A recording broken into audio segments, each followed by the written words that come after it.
This time of year there's loads of Daddy Longlegs around, and a great pattern for still waters and for reservoirs around the UK is the hopper. I'm going to tie up this hopper here, which is a Claret hopper, great colour for everyday use, and it's a really simple fly to tie. Only a couple of materials. I'm going to use some knotted hopper legs which are pre-done for you, some Claret seals fur, a little bit of tinsel and a red-brown game hackle. So I've popped in the vise to start with a size 10 light wire hook. Just going to use some black thread. Just work that thread on there. Trim off the excess, get that out of the way, and then just work a thread down a little bit, part the body. I'm going to grab the tinsel. This is going to be our rib once we've dubbed.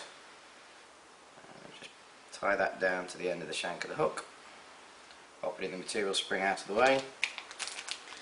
Just a bit of Claret dyed seals fur we're going to use for our dubbing. Not going to dub it too tightly because we want the rib to show through with a few extra materials. It's a nice thing about seals fur. It dubs quite loosely, gives you quite a rough looking body to your fly, which is exactly what we're looking for. All adds to the effect. And just work your way down the body of the fly. And that's about where I want to park up. Take our rib, again going in the same direction as always, as our thread wraps. Just open turns down the body, and you can really see how that loose dubbing stands out in between each of the ribs to give it a lovely segmented appearance. Just trim off that excess. I'm just going to take two of the pre-knotted hopper legs, pop those together, and we want to put them on a slight angle going down, like so, and then just with your thumb press it against the side of the shank of the hook, a couple of loose turns, and then bind down those butts, trim off the excess, get that out of the way, just grab another two and we'll put those in on the other side, same as before, a couple of loose wraps to start with and then a bit more pressure. That's our second set of legs in. Again, trimming off the excess, get that out of the way. And then we're just going to select a hackle, and we want this to be roughly 1.5 times the body from the gape of the hook. So the distance from the shank to the hook, we want it roughly 1.5 times, and this one's about spot on. Just trim off a little bit of the fluff from the bottom so we've got an exposed stem.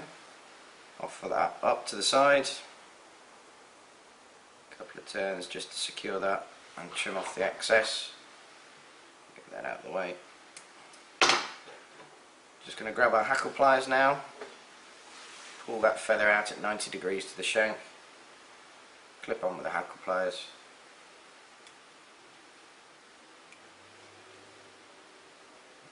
A few winds.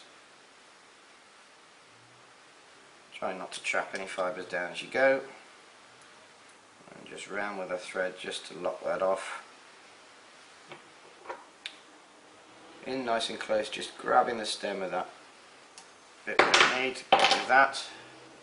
Now just with 3 fingers, I'm going to go over the top of the eye and drag it back, forming a bit of a hackle guard. Build up a little bit of a head. The fibres of a hopper shouldn't stand up straight, they should be slightly back so that if you pull them through the surface, it's not going to stand proud. You want it to sit right down in the surface. On with the whip finish.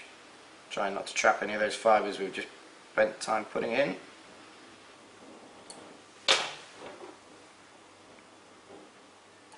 And there's the finished hopper. Can be fish static, can be pulled through a wave in a drifting boat, or just drift around on the wind, but a great pattern for this time of year.